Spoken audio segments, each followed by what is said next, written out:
Olá, seja muito bem-vindo, seja muito bem-vinda à disciplina de Gestão do Conhecimento. Eu sou a professora Nádia Bruneta e conduzirei você ao longo de 4 encontros temáticos aí acerca da importância do conhecimento e da gestão. Vamos entender ao longo desses encontros por que foi pensada a disciplina de Gestão do Conhecimento no curso de Administração. Por que é tão importante estudar esse conteúdo para você, futuro gestor ou futuro administrador de empresas? Por que há todo um esmiuçamento, um detalhamento dos conteúdos relacionados a informações, dados, conhecimento? Por que precisamos estar antenados, então, em relação a esses conceitos? Qual que é a realidade? Por que isso impacta diretamente no nosso exercício profissional? São tantas questões que se fazem nessa primeira aula e ao longo de 4 encontros nós vamos tentar esclarecer todas essas informações para você sair daqui conhecendo de forma bem completa realmente as informações relacionadas à disciplina de Gestão do Conhecimento. Então, no quadro, eu vou apresentar a dinâmica dos nossos encontros, qual que é a competência principal que nós pretendemos formar aqui ao longo dessas nossas aulas, qual que é principalmente a intenção desse nosso primeiro encontro. Vamos, então, entender essa dinâmica aqui e esse planejamento proposto para a disciplina de Gestão do Conhecimento. Então, nós estamos na primeira unidade de ensino e vamos tratar sobre os fundamentos do conhecimento. A proposta, então, dessa primeira unidade é ter como competência essencial o conhecimento dos fundamentos sobre conhecimento, que são fundamentais para a compreensão do aspecto da gestão do conhecimento organizacional. Em resumo, nessa nossa primeira aula, nós vamos procurar esclarecer algumas questões, tais como o que é o conhecimento, como que ele surge, como que nós reconhecemos o conhecimento, então, dentro das organizações, qual que é a diferença básica entre dados, conhecimento e informação. Será que o conhecimento decorre da aprendizagem? Como que ocorre a aprendizagem de forma individual, coletiva e organizacional? Vamos tratar ainda de conceitos relacionados a conhecimento, no sentido de tácito, explícito, contextos favoráveis para que aconteça essa criação do conhecimento. Essa é a nossa primeira aula, então, da disciplina. E eu espero que você tenha um aproveitamento muito interessante dela. E isso só será possível através da sua participação, do seu entusiasmo, da sua dedicação efetiva às nossas aulas, porque você é o protagonista realmente desse processo. Então, eu te convido a participar realmente dos nossos encontros, aproveitar, teremos momentos de interação aqui previstos na nossa aula. Eu gostaria de ouvir você, saber quem que está aí assistindo essa aula aqui, ministrada ao vivo, em tempo real. Então, nós temos a possibilidade de interagirmos realmente. Ainda que você não tenha uma dúvida específica do conteúdo que aqui estamos tratando, é importante que você diga um alô, relate uma experiência acerca daquilo que estamos falando. Então, se você já trabalha, já está aí desenvolvendo alguma função relacionada à administração, você vivencia a aplicação desses conceitos aí no seu dia a dia?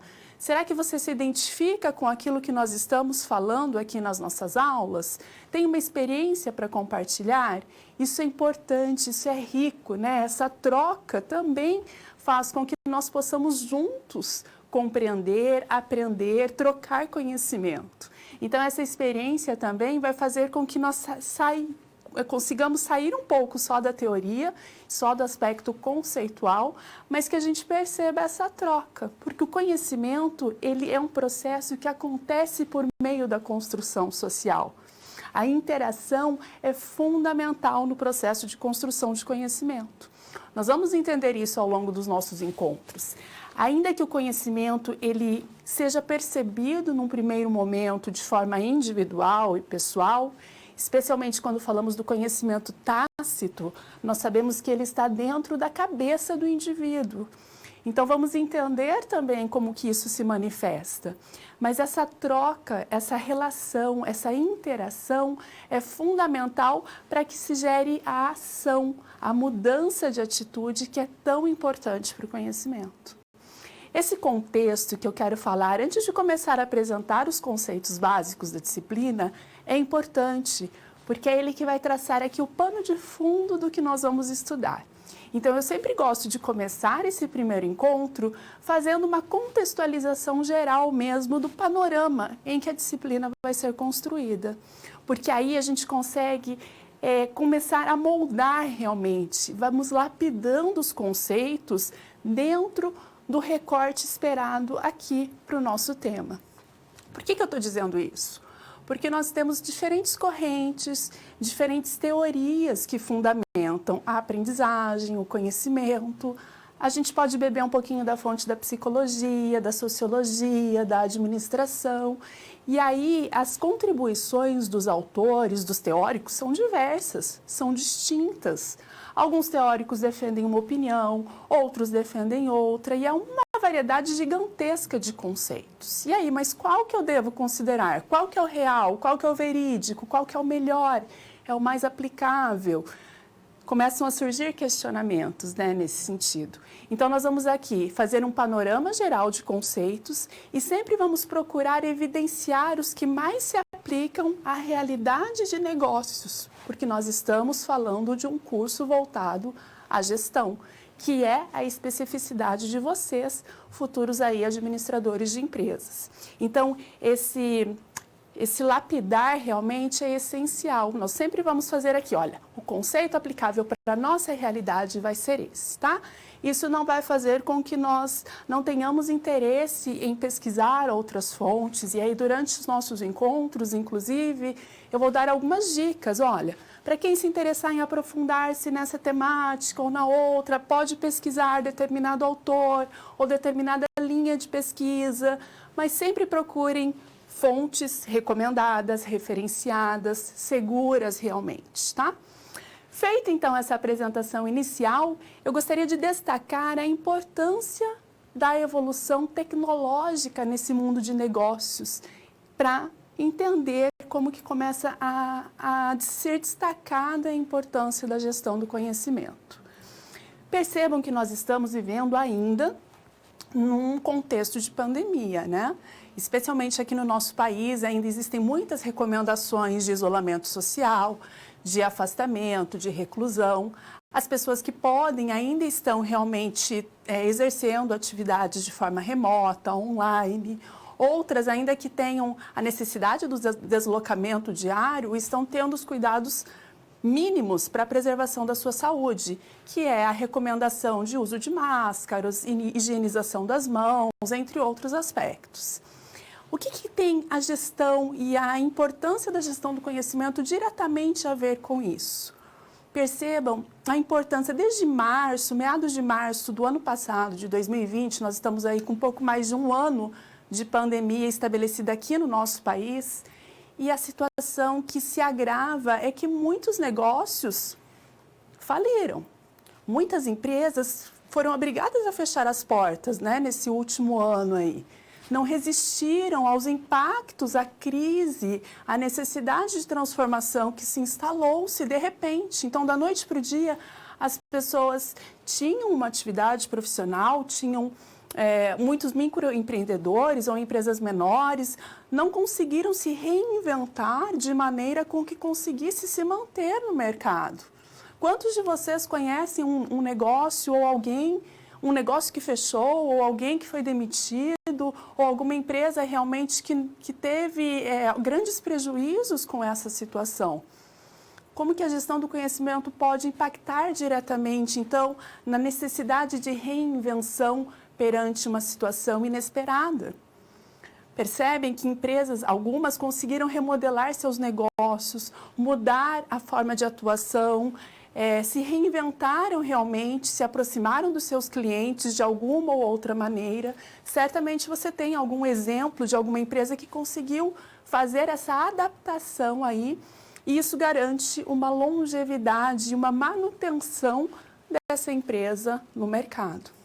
Então, a gestão do conhecimento, a inovação, ela está diretamente relacionada a essa questão. Quando a gente fala da importância da ação no conhecimento, é disso que nós estamos falando. Não basta a pessoa ser detentora de novas ideias ou de ideias interessantes ou mirabolantes, ou grandes negócios, tem em mente se ela não executa. Mais importante, então, é ter a capacidade de ação. E é isso que nós vamos entender aí ao longo da nossa aula, não só desse primeiro encontro, mas dos próximos 3 que compõem a disciplina de gestão do conhecimento. Então, eu te convido a embarcar aqui comigo e entender melhor esses conceitos.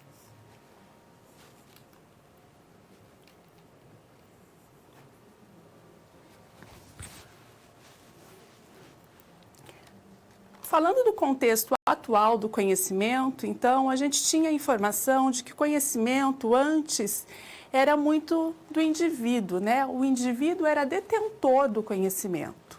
Então, se nós olharmos há poucos anos atrás, inclusive, as empresas, muitas tinham uma pessoa no comando, né? Um centralizador que simplesmente mandava e os demais obedeciam.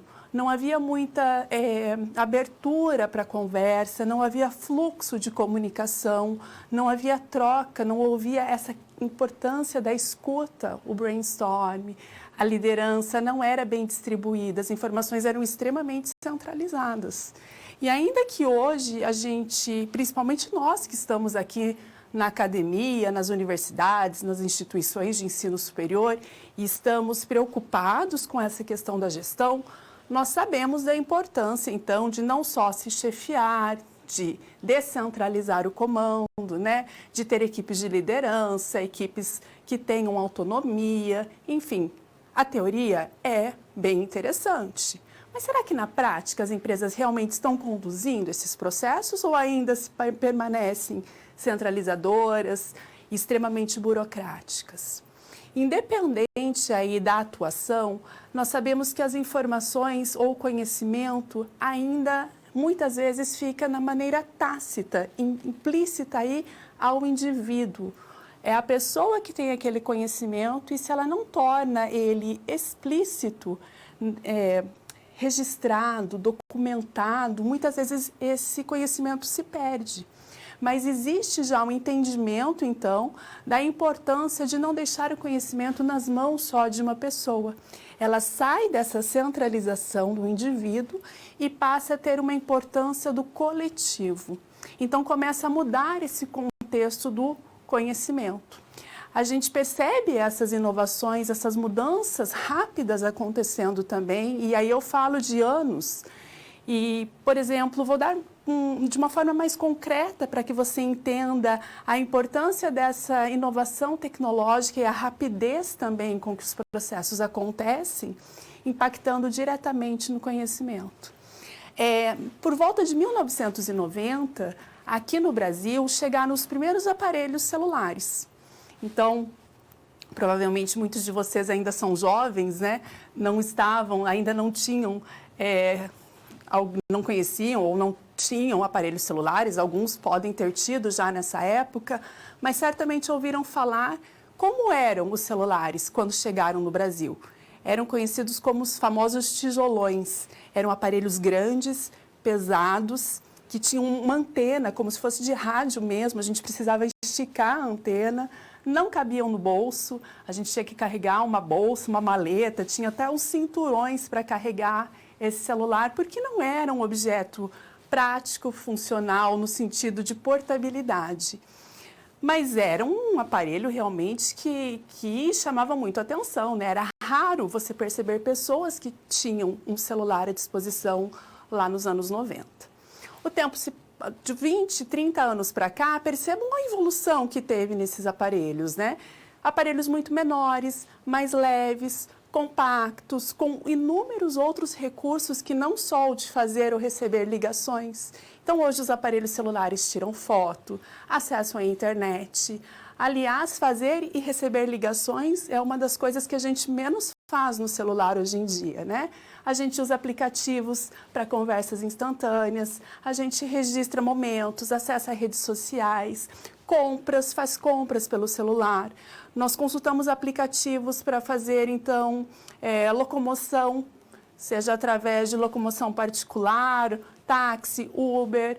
O que mais nós utilizamos? Celular. Inúmeras possibilidades para trabalho, para consultas, para compra de comida, compras aéreas, compras dos mais diferentes objetos, prestação de serviços, enfim.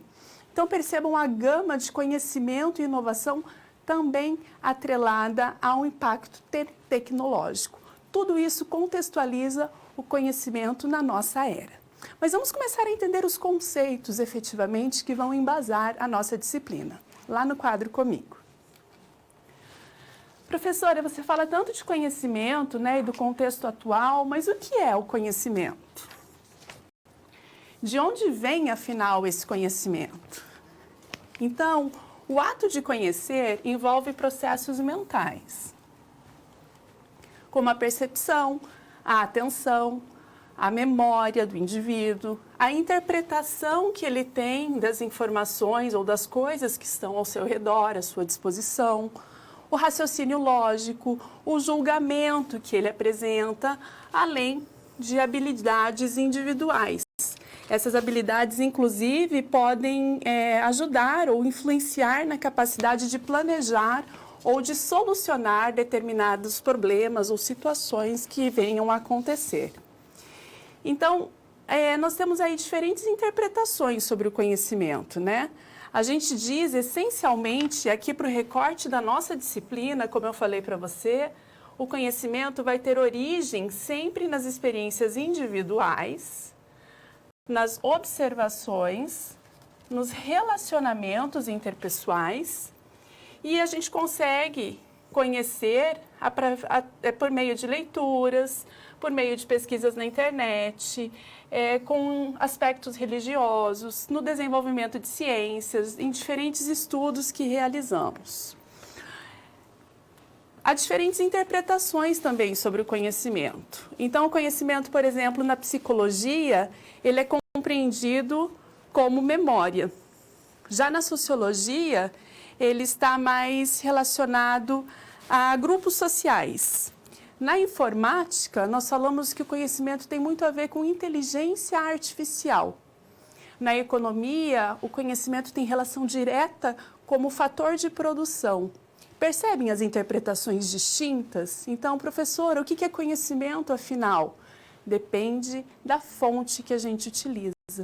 Nós vamos entender aqui na nossa aplicação da disciplina de gestão do conhecimento, conhecimento como atendimento a 4 características básicas citadas pelo autor, pelo teórico Chiavenato, que é considerado aí o papa da administração, e vocês já são bem íntimos desse teórico, né? E Chiavenato fala que são 4 características específicas para orientar o conhecimento. A primeira delas é que o conhecimento, então, se caracteriza por ser especialmente tácito. Significa que ele é pessoal, ele é individual e ele acontece por meio, então, de interações sociais. Ele possibilita essas interações sociais.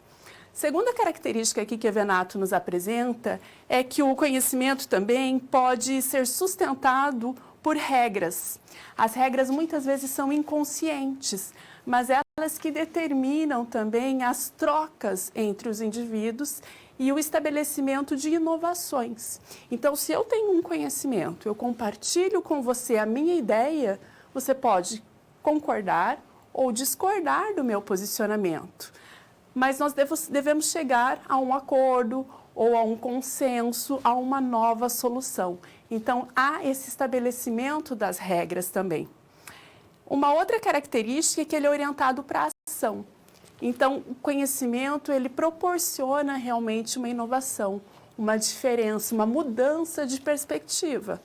De que adianta eu ser detentora de conhecimento se eu não aplico esse conhecimento na prática?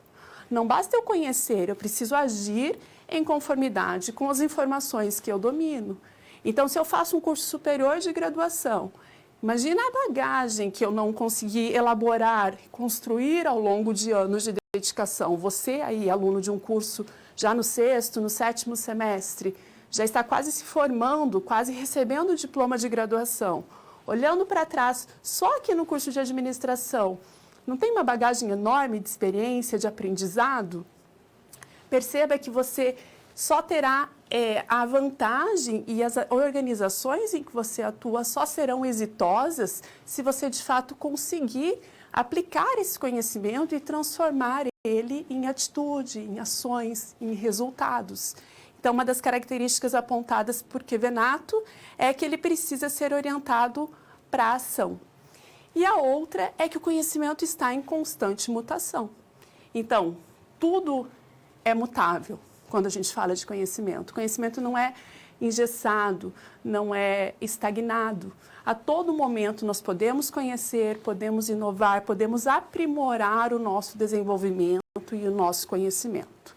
Essas são as características básicas aí do conhecimento no entendimento dessa disciplina. Lá no quadro, ainda esse conceito, a gente entende, então, essa importância que a sociedade atual traz em relação ao conhecimento. E aí eu já trago esse outro complemento aqui para você, falando que o conhecimento é considerado um fator de produção. Ele é considerado um fator de produção, assim como a terra, a mão de obra e o dinheiro eram tradicionalmente considerados fatores de produção. Cada trabalhador contribui com conhecimento e talento para a organização, transformando isso, como eu acabei de falar, em resultados.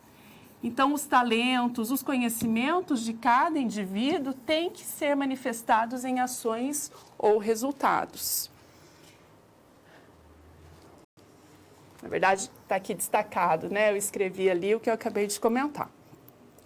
Hoje, diferentemente então do passado, os trabalhadores estão deixando de ser fornecedores de mão de obra.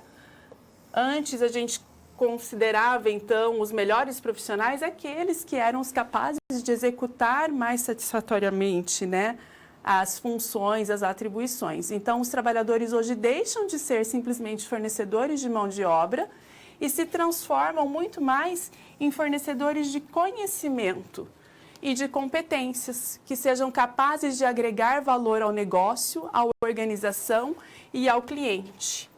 Vocês já percebem aqui um conceito bastante similar ao que vocês estudam na disciplina de gestão de pessoas. Quando a gente fala da competência, a gente tem aquela famosa sigla de conhecimentos, habilidades e atitudes. Então, só quando o funcionário é capaz, de fato, de entregar essas habilidades e ter as atitudes relevantes, é que a gente considera um funcionário competente e capaz, de fato, de trazer valor ao negócio, à organização e ao cliente efetivamente. Então, a gente considera que o indivíduo, nesse sentido, faz com que o conhecimento apresente a dimensão individual, social e organizacional. Quando eu falo, então, que os indivíduos estão deixando de fornecer simplesmente mão de obra e eles são muito mais valorizados pelas suas competências, pela sua capacidade de entrega, pelas habilidades e pelas atitudes, é porque é isso que é percebido, então, na realidade das empresas contemporâneas. Percebam que as empresas não buscam simplesmente mais contratar os profissionais com base no seu currículo e nas suas formações técnicas. Antes, fazer um curso de graduação era um diferencial competitivo. A gente tinha a certeza que fazendo um curso de superior, você já tinha uma certa posição no mercado de trabalho, né? Uma certa garantia de boa posição ou de emprego. Ao passo que agora, mais recentemente, nos últimos anos, ter um curso de graduação já não é um diferencial competitivo, falando-se em carreira. As pessoas, as empresas buscam funcionários que tenham, então, maiores habilidades de relacionamento interpessoal, buscam nos seus processos seletivos identificar perfis de pessoas que tenham facilidade para uma boa comunicação, que tenham afinidade para desenvolver relacionamentos, criar vínculos. Não adianta mais você ter simplesmente a formação ou conhecimento técnico. O conhecimento realmente é valorizado em outros aspectos. E é sobre isso que nós precisamos entender quando falamos de gestão do conhecimento. É sobre esse contexto que nós vamos falar.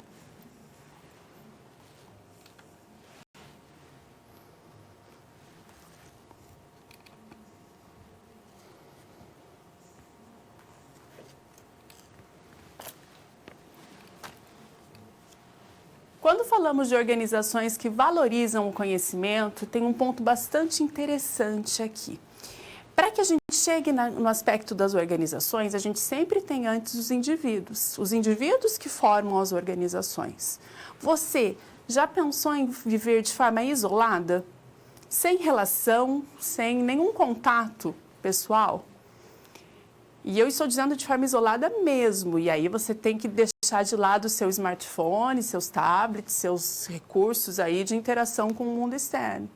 É difícil, né, se imaginar nessa situação. Às vezes a gente fala que ninguém é feliz sozinho e muitas vezes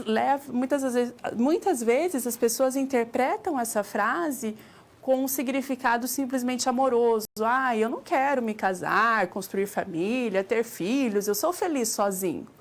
Não é nesse aspecto. A gente está falando de viver de forma isolada, integralmente, sem relacionamento com familiares, sem relacionamento com pares no ambiente de trabalho, sem relacionamento com amigos. No mundo em que nós estamos, isso é realmente impossível. A interação, a convivência é fundamental. E partindo, então, desse princípio, nós entendemos com maior facilidade o aspecto da organização. Afinal, o que é a organização? A organização é, no nosso entendimento aqui aplicável, a união de pessoas que buscam atingir um objetivo comum que não seria atingido se elas estivessem desenvolvendo determinadas atividades de forma isolada. Então, quando falamos em organização, não estamos falando especificamente de empresas, apesar de que organizações podem ser caracterizadas também por empresas privadas, empresas públicas, mas também podem ser bairros, comunidades, sindicatos, lojas, enfim, nós temos diferentes tipos de organizações. Vamos entender então o conceito que embasa e aprofundar no slide que eu trago para você. Vamos lá ao quadro.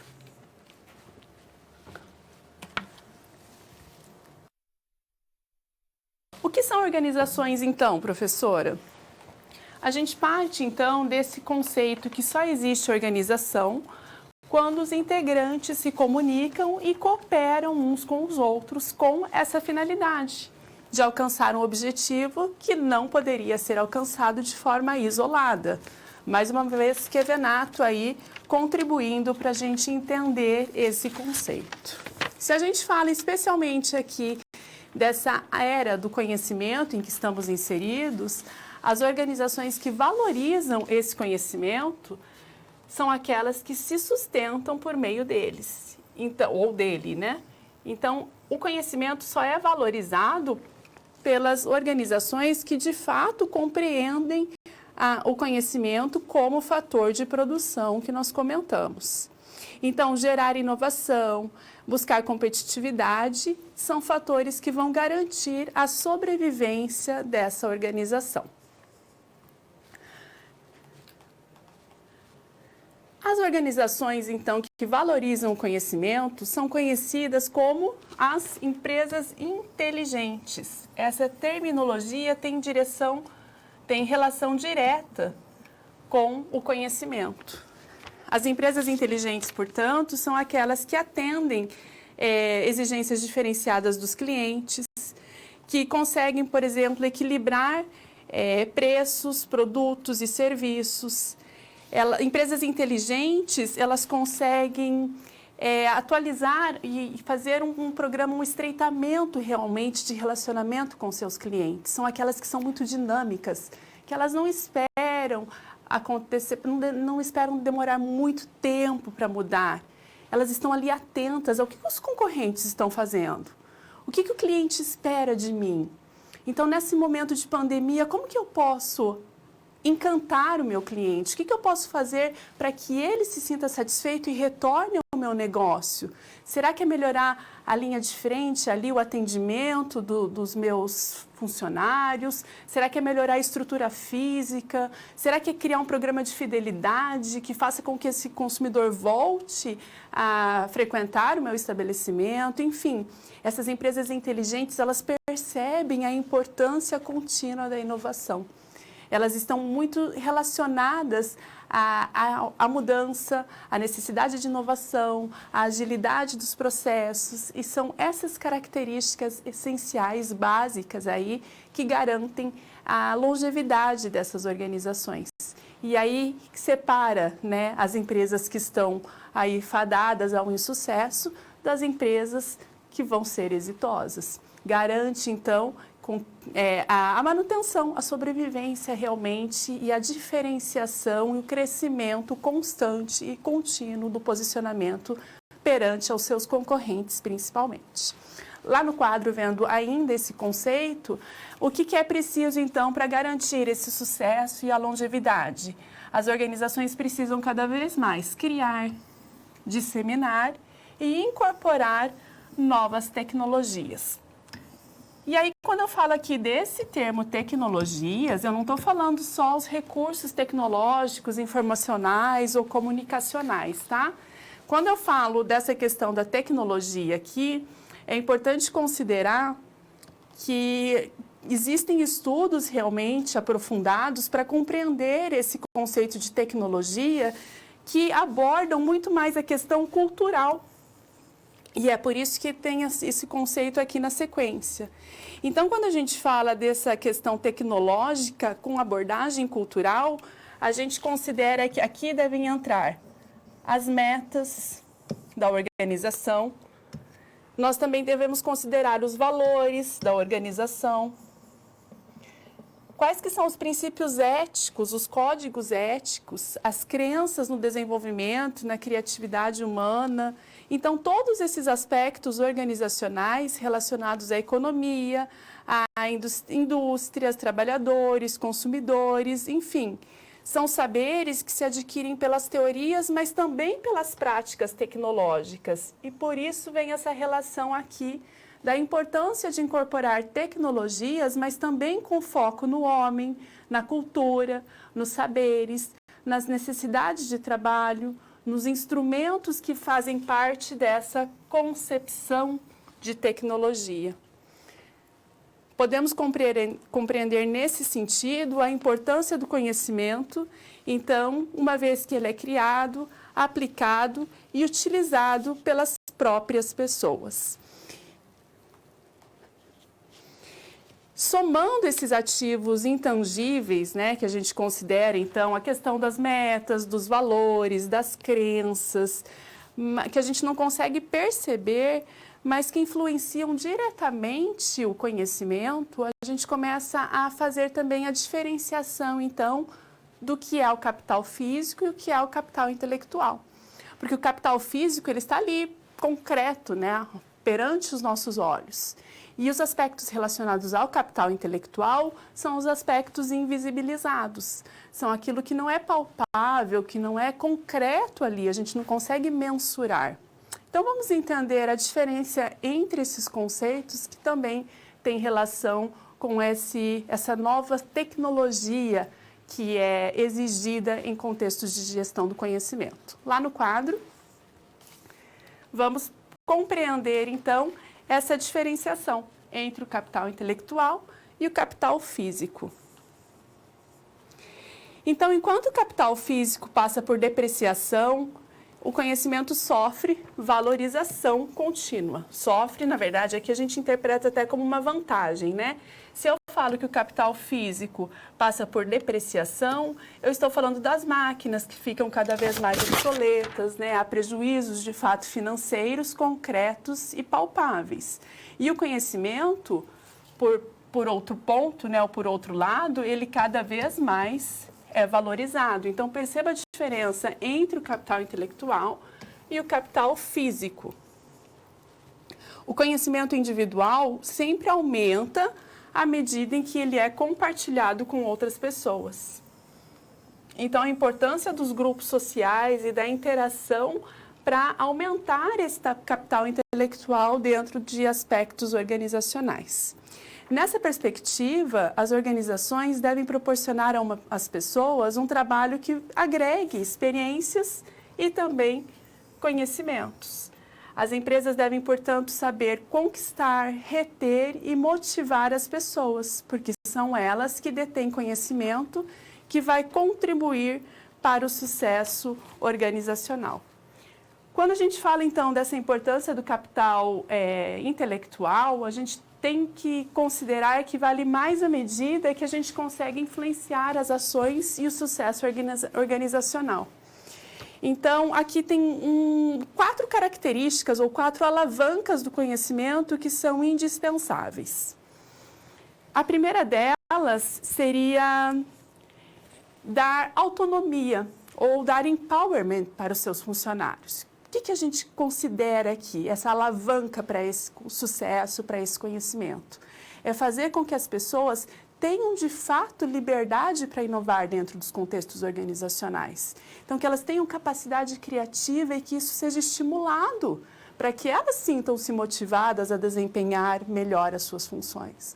Então, muitas vezes, na teoria, é bastante bonito, né? A empresa coloca lá no seu portal na intranet sua missão, seus valores, a cultura, explicita que tem uma dinâmica entre os funcionários, que o fluxo de comunicação é aberto, que há liderança de equipes, que os funcionários são autônomos, são multi-skills, têm competências, habilidades, enfim, faz aquele discurso bonito para inglês ver.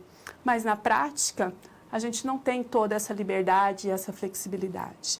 As empresas que valorizam o conhecimento, então, elas colocam como alavanca para esse processo, de fato, a aplicação do empowerment, da liberdade e da autonomia para os funcionários.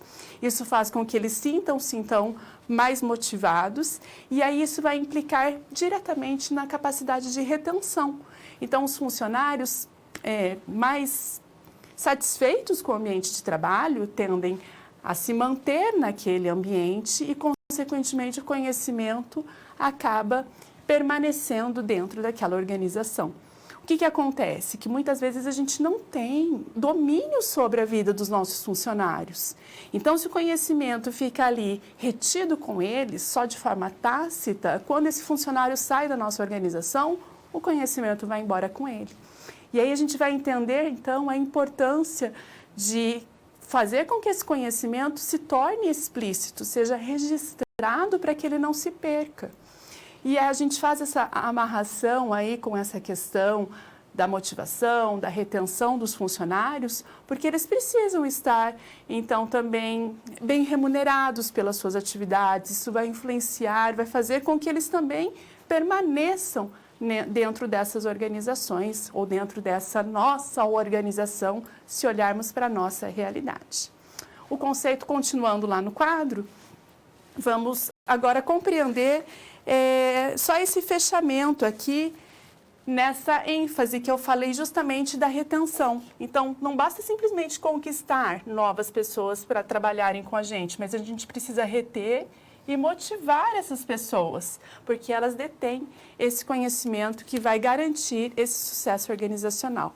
Então, em resumo, o capital intelectual pode ser muito mais valoroso do que o capital físico. As empresas mais enxutas ou com estruturas menores, a gente fica bem, percebe bem que as máquinas vão se desgastando, vão ficando obsoletas.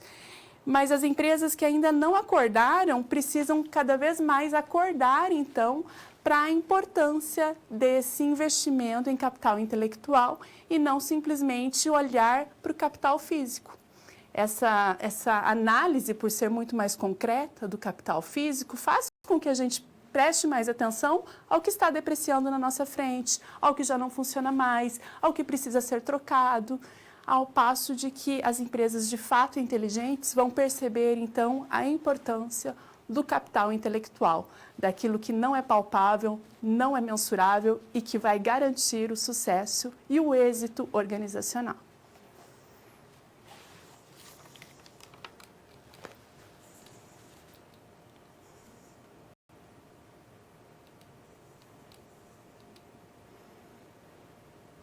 Dados, informação e conhecimento.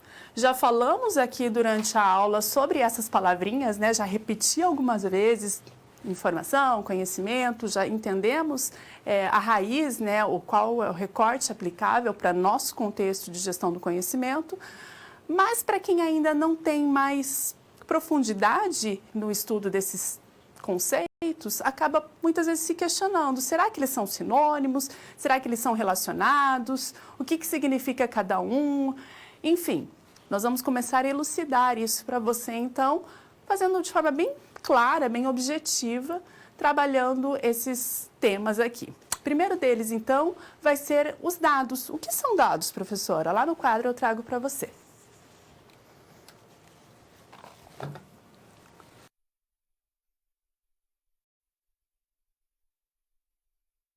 Dados são registros soltos, são registros aleatórios, sem qualquer análise inicial. Então, quando a gente fala de dados, a gente tem uma informação que eles constituem a matéria-prima, tá? Da informação. Aqui a gente já tem uma informação importante, inclusive. A gente já sabe, então, que nós precisamos ter, para ter informação, a gente precisa de dados, né? Se eles são a matéria-prima da informação, não existe informação sem dados, tá? Então, já é um spoiler do que vem pela frente. Mas percebam aqui que a informação não tratada, que ainda não apresenta relevância, essa é uma das características dos dados. São elementos, portanto, que descrevem um evento que ainda não passou por tratamento lógico ou que ainda não foi contextualizado. O que é contextualizar, então? Quando a gente fala em contextualização, significa saber a finalidade dos dados coletados. Quando a gente categoriza, por exemplo, alguns dados, a gente agrupa por semelhança. Quando a gente condensa dados, quer dizer que a gente está sintetizando ou resumindo. Professora, dá um exemplo de dados para a gente. Se agora aqui, durante a nossa aula, eu entregar aí para você uma planilha, eu vou te dar um papel e nele vai ter uma coluna com nomes, uma coluna com datas e uma coluna com valores. Eu vou te perguntar o que é isso? Você vai fazer a mesma pergunta certamente. Professor, o que é isso? Tem lá nome João da Silva, Maria Helena, Márcia Antunes, datas, dia, mês, ano, valores. Vocês vão me perguntar sobre o que é isso? Eu vou te falar, são dados. Dados do quê? Não sei, não são dados tratados, não tem informação ali. A gente não tem essa contextualização, não tem essa condensação, não tem essa sintetização, sistematização. São simplesmente dados, percebem? Dados, então, são elementos soltos, não tratados. Vamos entender, então, o que são na sequência aqui, informações. Afinal, qual é o conceito de informação? Informação é o conjunto de dados logicamente selecionados e agrupados para realizar um determinado objetivo. Então, aqui, se a gente olhar para essa pirâmide, né, a gente tem aqui que essa pirâmide evidencia que os dados é o que a gente tem em maior quantidade. Percebe que está aqui na base da pirâmide. São esses dados que levam à informação, que por sua vez vão possibilitar o conhecimento sobre determinado assunto. Então, os dados de fato são matérias-primas para a informação e aí aqui a gente constrói o conhecimento. Então, aqui, voltando para o conceito, a gente diz que as informações, elas envolvem coleta, classificação e mescla de dados. Informação, portanto, é um registro, né, bem específico, um suporte físico ou intangível, disponível à assimilação crítica para a produção do conhecimento. Outro conceito bastante evidenciado aí de informação é que trata-se de material que é feito, o material de que é feito o conhecimento após posicionamento crítico do indivíduo. Então, quando a gente fala de informações, a gente precisa ter alguns cuidados também para possibilitar essa geração do conhecimento. Um deles é que a interpretação pode ser diferente em determinados contextos. Muitas vezes a gente tem a falsa impressão de que informação, por exemplo, é universal, e não é. A informação ela pode ser diferente e interpretada conforme a cultura. Vou dar um exemplo prático para você entender isso. Aqui no Brasil, se eu faço esse gesto para você, eu estou falando então um positivo, né? Quer dizer que eu estou concordando com algo que está sendo dito, ou estou de fato pedindo uma carona, talvez, se eu estou acenando um pouquinho para cá, né? No nosso país são símbolos amplamente reconhecidos, positivo ou pedir carona. Eu trouxe aqui anotado algumas curiosidades, por exemplo, que essa mesma informação, essa mesma posição, ela significa coisas totalmente diferentes em outros países. Por exemplo, um polegar para cima, no Japão, significa o número 5. Aqui a gente faz o 5, no Japão, esse mesmo sinal é número 5. Na Alemanha, por exemplo, é o número 1. Aqui a gente gesticula assim, e na Alemanha é o número 1, não é sinal de positivo ou de conformidade. Na Turquia, por sua vez, esse mesmo gestual significa uma cantada de alguém para uma pessoa homossexual, é um flerte entre homossexuais. E na Nigéria e na Austrália é um gesto obsceno. Percebam a diferente interpretação, então, daquilo que a gente considera uma mesma informação. Isso é importantíssimo, então, sempre considerar a questão do contexto para a aplicação do conhecimento, tá? E considerar, então, que os gestos, entre outras informações, têm significados distintos em conformidade com a cultura em que são estabelecidos. Então, falamos de dados, falamos de informação e vamos entender, então, nesse contexto, o conceito de conhecimento. Lá no quadro para você. Conhecimento, portanto, aqui se caracteriza como a informação processada e transformada em experiência pelo indivíduo. Então, é um conjunto de informações que se relaciona com crenças, com costumes e com interação. Também trazem ação e atitude. A gente fala a todo momento dessas duas palavrinhas mágicas aí, né, quando fala de conhecimento. O conhecimento também se apoia em dados e informações, mas ele sempre vai estar atrelado às pessoas. Então, a gente não consegue falar de conhecimento sem fazer essa relação direta com as pessoas em um determinado contexto.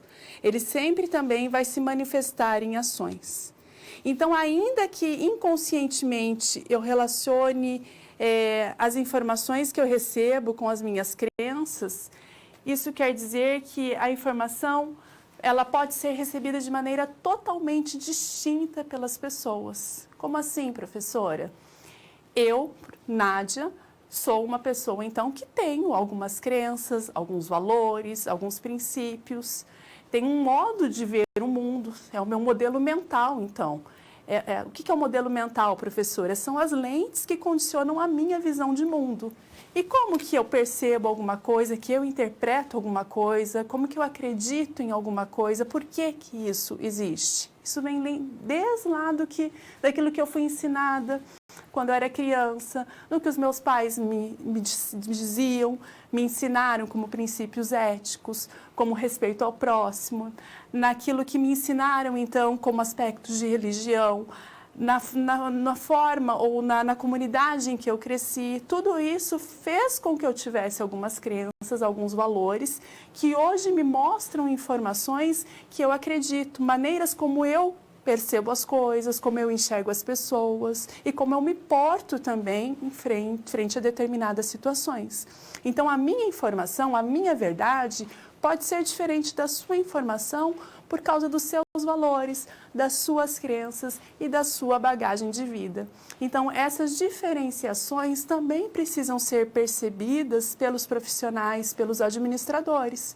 Nós precisamos entender e principalmente respeitar a individualidade de cada um.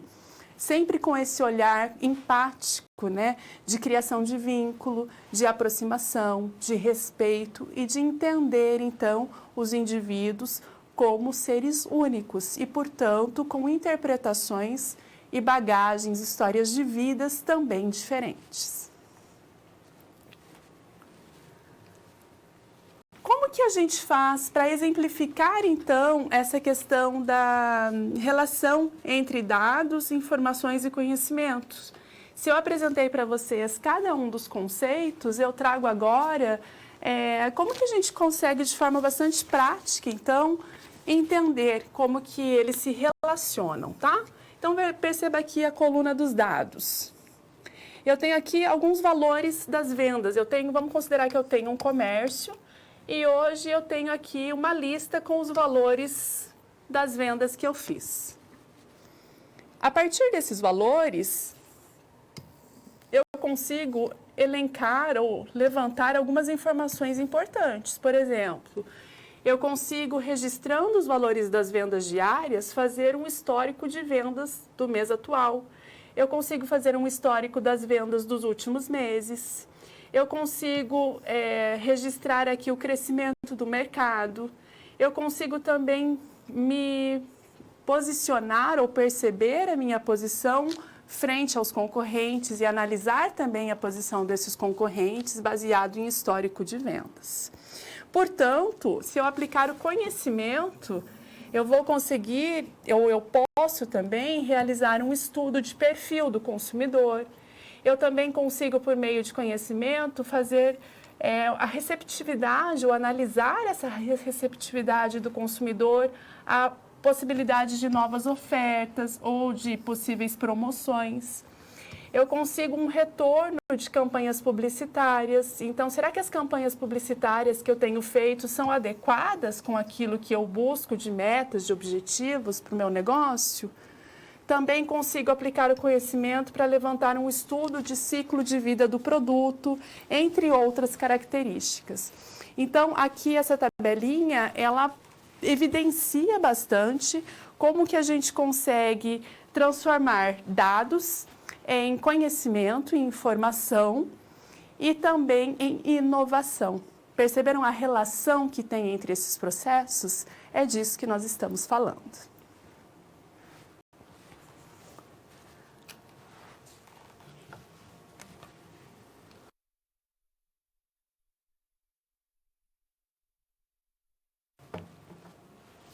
Chegou a hora, então, de aplicarmos aqui de forma prática os conceitos e, principalmente, fixar aquilo que nós estudamos de forma teórica até esse momento.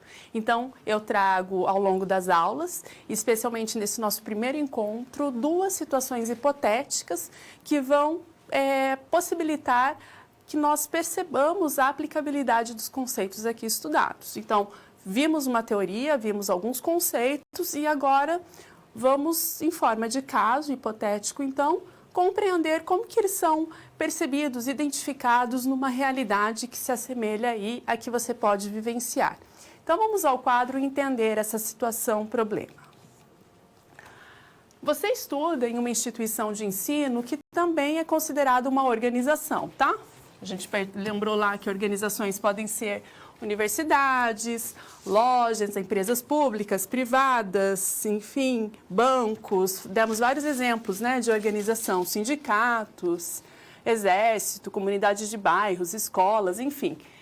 Portanto, a instituição de ensino superior, então uma universidade, também é considerada uma organização. A organização por quê? Porque os seus integrantes se comunicam e cooperam mutuamente para alcançar objetivos comuns, que isoladamente eles não conseguiriam alcançar. Imagine que você tenha curiosidade em saber se você pode aplicar os conceitos da gestão do conhecimento nessa instituição de ensino universitário. Perguntas. Quais dados, informações e conhecimentos são possíveis identificar na atuação de uma universidade? Como que esses dados se transformam em uma informação? Como que esses dados podem se transformar em conhecimento? Como que as informações podem auxiliar nos processos de decisão dessa universidade? Será que as informações podem auxiliar nos processos de decisão dessa universidade? Então, qualquer tipo de organização vai contemplar na sua realidade dados, informação e conhecimento, tá? Independente da atuação, a gente tem essas três características em qualquer organização, em qualquer tipo, em qualquer porte. E aí, como que nós podemos, então, entender a resolução desse problema especificamente dentro dessa organização ou dentro dessa universidade? Eu trouxe aqui uma tabelinha que vai elucidar isso para você. Então, vamos considerar, numa universidade, quais que são os dados apresentados? A gente pode ter lá nome dos alunos, número de matrícula, a idade, a faixa etária desses alunos, que curso que eles fazem, qual que é o nome da disciplina, qual que é o nome do professor, data da aula. Então, são dados que, de forma isolada, fornecem lá o banco, né? Já fala até banco de dados, né? Os registros acadêmicos da universidade. Então, são dados que estão disponíveis aí dentro da instituição de ensino superior. Agora, percebam aqui, se eu faço alguns recortes, deixa eu limpar aqui a tela para melhorar a visualização de vocês. Se eu considero aqui, ó, nome do curso, nome da disciplina, nome do professor e a data da aula. Aqui eu já tenho, então, dados suficientes, por exemplo, para fazer uma lista de presença. Então, aquilo que era só dado já passa para uma informação. O que mais que eu consigo aqui também? Com as informações aqui, com os dados tratados, por exemplo, com o número de matrículas. Com o número de matrículas dessa universidade aqui, eu consigo identificar quais são os cursos mais procurados. Outra informação que eu consigo, então, partindo do curso, da disciplina, do nome do professor, das datas das aulas, eu já consigo planejar um calendário acadêmico também para programar aí o semestre letivo. Consigo identificar perfil do aluno por curso também, se eu considero, de repente, a idade deles, enfim, outras características. Eu também posso ver se são alunos mais jovens que estão aí matriculados no curso, alunos mais experientes, enfim, a gente consegue tratar esses dados e transformá-los em informação. E como que a gente faz, então, essa transformação em conhecimento, professora? Como que a gente trata isso para que vire conhecimento? Baseado, então, nos dados que trazem informação, eu consigo, por exemplo, fazer a aplicação de atividades práticas propostas pelo professor. Então, com o perfil do aluno do curso mais ajustado, eu consigo planejar também atividades mais personalizadas, então, para que esses alunos tenham um entendimento com exemplos mais específicos da formação deles. Eu consigo planejar, por exemplo, ofertas de novas turmas e cursos em relação à procura, ao número de inscritos, aos interesses, às disciplinas, enfim. Também consigo fazer um planejamento institucional, por exemplo.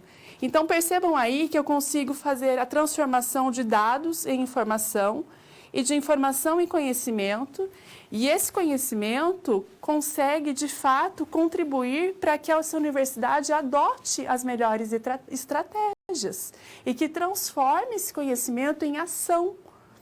Lembra aquela palavra que eu falei que era tão importante? Por quê?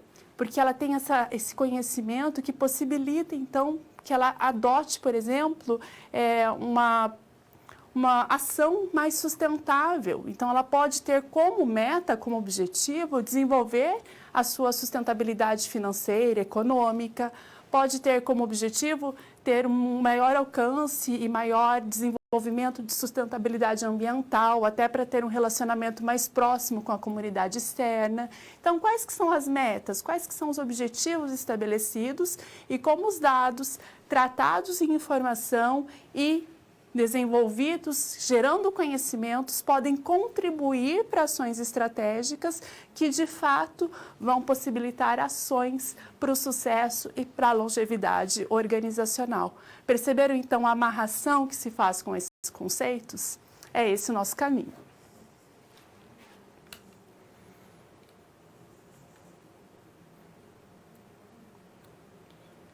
Chegamos aí para o primeiro momento de interação previsto da nossa aula. Eu gostaria de saber como está o entendimento aí, se você tem algum relato, alguma experiência para compartilhar, então é hora de contribuir. Eu vou dar um minutinho aí e já volto para a gente comentar.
Ah, já gostei. Tem muita gente participando e é assim que eu gosto, hein? Fiquei feliz aqui com as contribuições de vocês.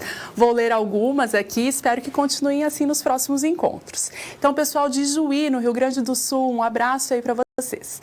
Poderíamos afirmar, então, que as novas tecnologias no assunto gestão do conhecimento seria aplicar o capital intelectual na organização, num jeito novo de fazer, objetivando a inovação tão importante para as organizações na atualidade? Exatamente. Feliz ainda mais que vocês estão aí acompanhando exatamente o raciocínio da nossa aula. É isso mesmo. A gestão do conhecimento, então, é a aplicação do capital intelectual, né? Da capacidade de gerar conhecimento de todos os colaboradores para êxito efetivamente. Então, essa interação, esse relacionamento é essencial. Pessoal de Ceabra, na Bahia, do Rio Grande do Sul, vamos lá para a Bahia. O que é mais vantajoso para uma empresa? Contratar um colaborador com muito conhecimento teórico ou aquele que já tem um conhecimento prático? Eu vou te responder com outra pergunta. É mais fácil contratar um esquilo ou contratar um cachorro para escalar uma árvore? Perceba que é importante ter as pessoas certas para a função. Não adianta você contratar, então, uma pessoa que tem um currículo lindo, totalmente estrelado, com a melhor formação, se ela não é pessoa para aquele cargo, para aquela função. Então, sempre analisar o contexto. É a melhor resposta aí para o pessoal da Bahia, de Ceabra. Outro questionamento lá, outra interação do pessoal de Ibaiti, no Paraná. Nessa era digital, com tantas evoluções tecnológicas, é fundamental a inclusão da gestão do conhecimento para que nós, administradores, possamos estar sempre antenados a isso. É isso mesmo, pessoal de Ibaiti. Não foi uma pergunta, foi um comentário bastante relevante aqui, pontual daquilo que nós estamos falando. Estão compreendendo bem o conceito, é isso aí. Pessoal de Araripina, Pernambuco, é isso? A disciplina vai ajudar a gerir e identificar os conhecimentos necessários para a nossa forma de administrar em tempo de tantas mudanças. É isso. É estar realmente atualizado com o que está acontecendo, né? É dinamicidade, é inovação, é contemporaneidade. Estão, de fato, prestando atenção, hein? Estou gostando de ver. E outro comentário aqui de Itabela, também na Bahia. Com a velocidade das informações e com o que acontecem as mudanças no mercado de trabalho, conhecer e prosseguir em obter mais conhecimento faz a diferença entre os medianos e os acima da média. Gente, eu estou gostando de ver, olha, professora feliz é isso, que percebe a interação de vocês e exemplos aqui e considerações muito pertinentes que mostram que estão acompanhando e estão traduzindo, inclusive, com outras palavras aquilo que nós estamos falando de forma conceitual. Então, isso realmente me deixa extremamente satisfeita e feliz. Vocês estão conseguindo aplicar esses conceitos aí na realidade de vocês. Excelente interação, pessoal. Fiquei bastante satisfeita.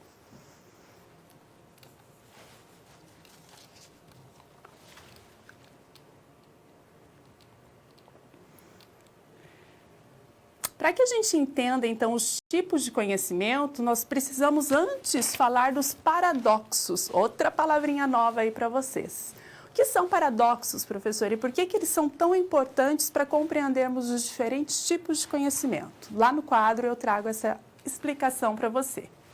Quanto maior a turbulência, mais complexo se torna o mundo e maior a ocorrência de paradoxos. Então, as empresas mais bem-sucedidas, além de enfrentarem os paradoxos, elas conseguem tirar vantagens deles. Ah, professora, tá bom, conseguem tirar vantagem dos paradoxos, enfim, mas explica o que são os paradoxos. Quando a gente fala de paradoxo, a gente tem a definição, então, pela existência simultânea de duas realidades opostas. São opiniões contrárias à comum e que aparentemente são irreconciliáveis. Então, pus aí um exemplo para vocês, a razão e a emoção. Outras características, o quente, o frio. E por que a razão e a emoção? Porque talvez seja mais utilizada realmente. Às vezes, já quantas situações vocês já se depararam assim que a gente fala, agora pare, eu preciso me concentrar. Vou tirar a emoção de lado e eu preciso agir racionalmente. Será que é possível? Quando a gente precisa agir racionalmente, a gente consegue guardar a emoção numa caixinha, coloca lá numa gaveta e esquece? Então, quando a gente fala de paradoxos, é isso. São aspectos que aparentemente parecem contraditórios ou distintos a um ponto comum, mas que na verdade são complementares, porque eles estão realmente no mesmo contexto, tá? A mesma coisa do conhecimento explícito e tácito.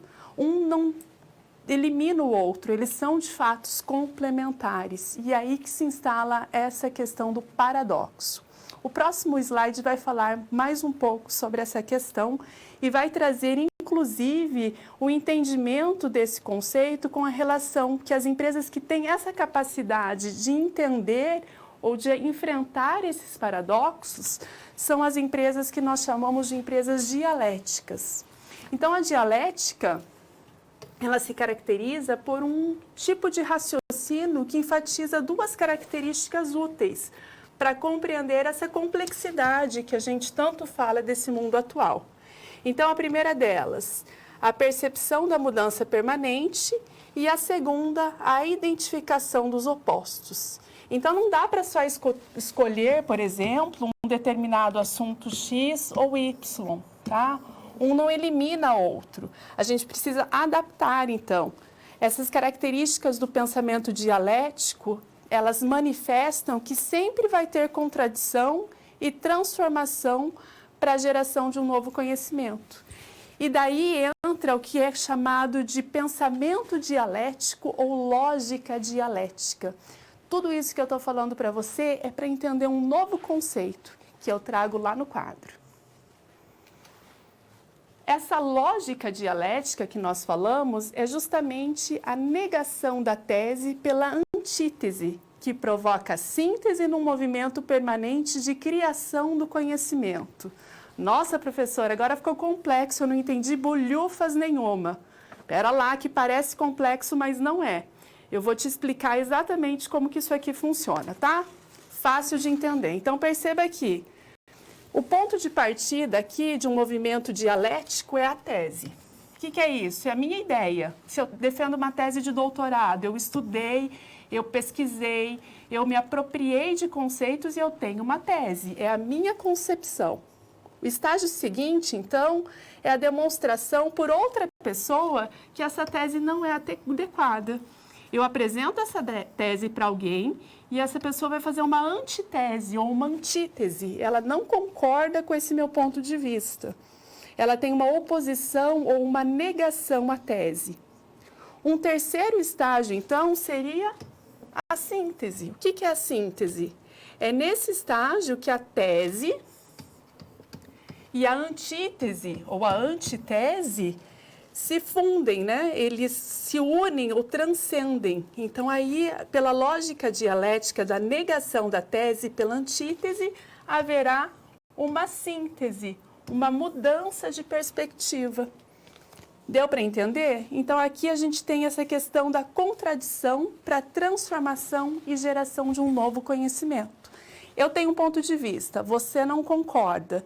Nós vamos, então, trocar ideias, vamos chegar numa mudança de pensamento, numa síntese daquilo que foi considerado, foi acordado. Então, uma explicação conceitual ali que parece cheia de palavras rebuscadas e difícil de entendimento, na verdade, pode ser interpretada dessa maneira, de mudança de perspectiva para um novo conhecimento, uma nova informação que é sintetizada ou que é manifestada na forma da síntese. É o resultado dessa troca aí de interação entre tese e antítese, mostrando, consolidando o pensamento dialético. Falamos também durante a aula de conhecimentos tácito e conhecimento explícito. Tanto que falamos, e agora eu trago aqui as principais características de um e de outro conceito, tá? Só para frisar bem para vocês. Então, quando a gente fala de conhecimento tácito, a gente sabe que ele é pessoal, é subjetivo e por isso mesmo ele é dificilmente perceptível, visível, né? Ele é difícil de ser explicado, formalizado, porque ele está dentro da mente das pessoas mesmo. Ele tem muita relação com habilidades, ideias, valores, emoções, percepções, experiências pessoais. Alguns exemplos, então, estão bem interiorizados a experiências bem pessoais, específicas, por isso que elas são difíceis de ser verbalizadas, tá? E o conhecimento explícito, então, por sua vez, pode ser formalizado por meio de palavras, de números, de sons. Eles podem ser compartilhados em textos, em tabelas, em gráficos, em figuras, desenhos, recursos visuais. Quando a gente fala de conhecimento explícito, então, a gente consegue resgatar realmente, recuperar. Ele pode ser utilizado por meio de documentos, de bases eletrônicas, registrados, então, de maneira formal e sistematizada. Se a gente fala do conhecimento, a gente diz que o conhecimento em si, ele não é tácito ou explícito. O conhecimento, ele é tanto tácito quanto explícito, tá? Se a gente fala da raiz do conhecimento, o conhecimento em si não é nem só tácito, nem só explícito. Perceba que aí também mora, então, um paradoxo, um pensamento, então, dialético que produz essa completude do conhecimento quanto sendo tanto tácito quanto explícito.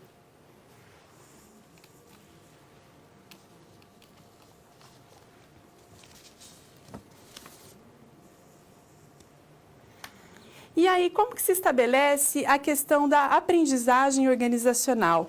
Seguindo essa lógica dialética, a gente entende, então, que tanto conhecimento tácito quanto explícito podem ser opostos, podem ser contraditórios, mas também podem se relacionar, gerar novos conhecimentos.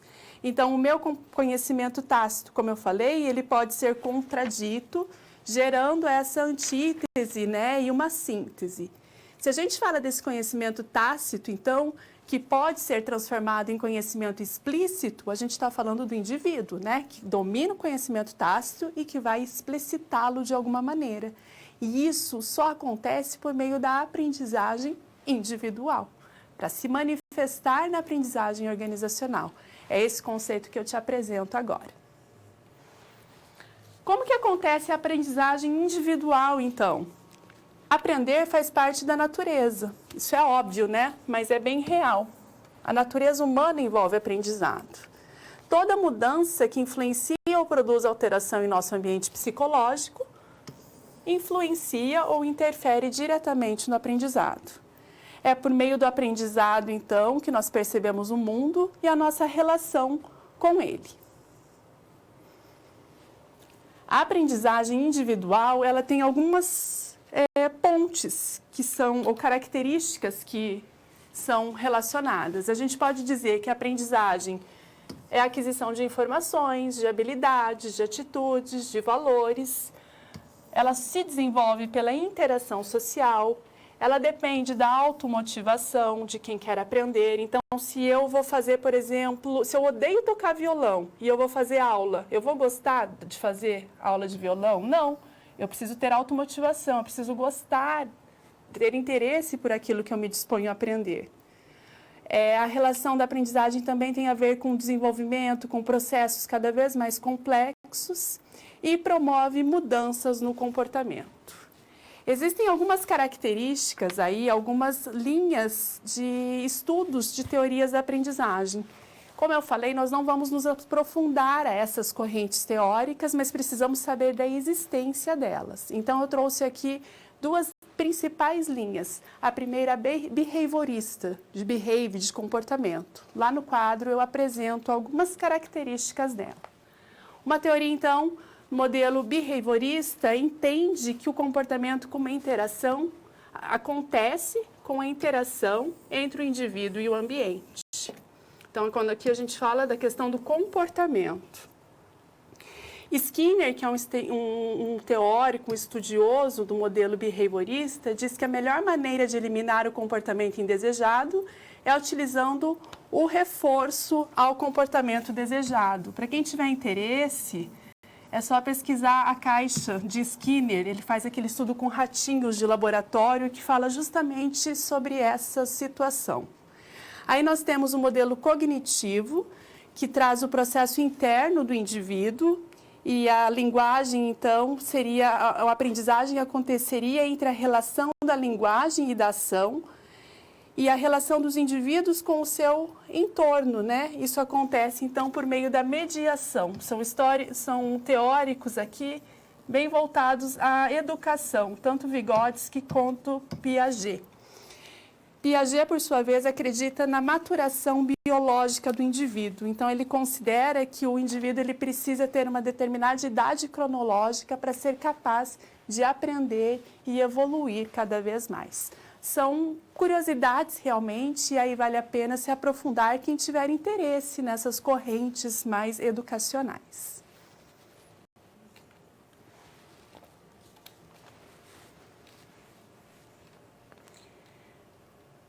Professora, como que acontece, então, o conhecimento organizacional e a relação desse conhecimento que passa de individual a coletivo dentro dessas organizações? A gente tem aqui a importância da aprendizagem organizacional, então, para resumir tudo que nós estamos falando nessa aula de hoje. Então, a aprendizagem organizacional se caracteriza como a capacidade de manter ou aperfeiçoar o desempenho sempre com base na experiência adquirida. É a base de conhecimentos e de experiências que estão na memória ou no repertório organizacional, então que vão ser registrados, e a gente vai entender isso ao longo dos nossos próximos encontros. O que são, professora, as organizações que aprendem, então? As organizações que aprendem nesse ambiente que nós estamos tão dinâmico, né? Nós temos o entendimento que o conhecimento se torna obsoleto, então, quanto maior essa interconexão com o mundo, mais complexos e mais dinâmicos ficam os negócios e, portanto, maior necessidade de aprendizagem. E aí existem algumas disciplinas, e tem até um livro aí do Peter Senge que chama A Quinta Disciplina, que ele fala que as organizações que aprendem precisam ter domínio pessoal, modelos mentais, que são, lembra como eu falei, as lentes que condicionam nossa visão de mundo, a construção de uma visão compartilhada de interesses, a aprendizagem de equipe e o pensamento sistêmico.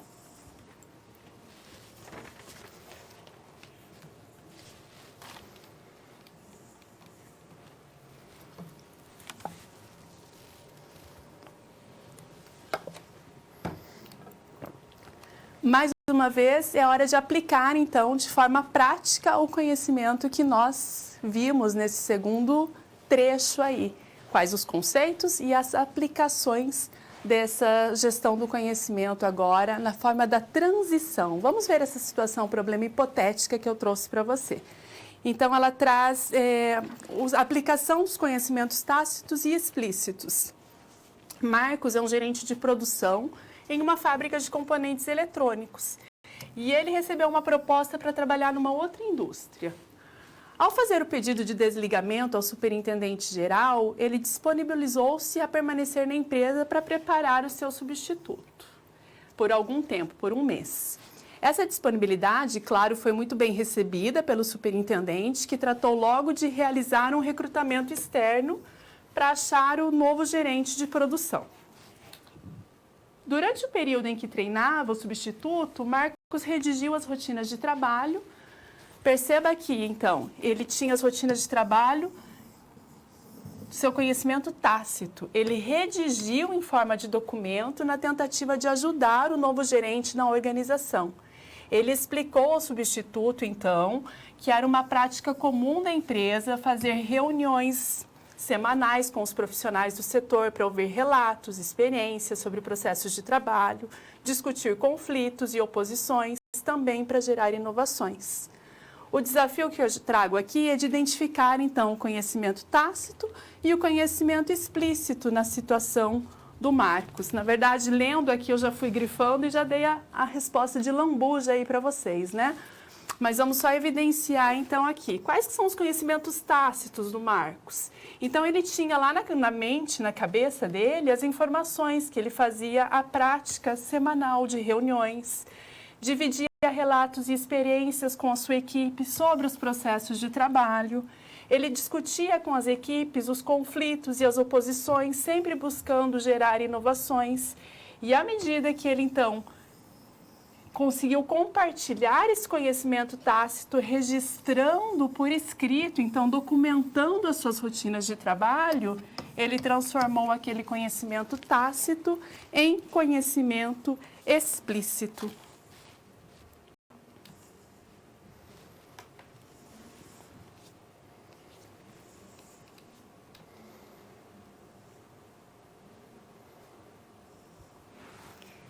Chegamos aqui num outro momento de contribuições. Na verdade, tinham várias contribuições aqui que o Fernando compartilhou comigo durante o chat e eu acabei lendo todas de uma vez, né, naquele momento de aulas, e nesse segundo momento não tem nenhuma específica.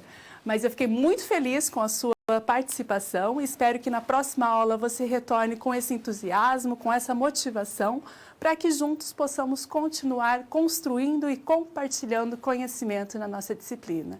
Então, eu te espero no nosso próximo encontro. Até lá!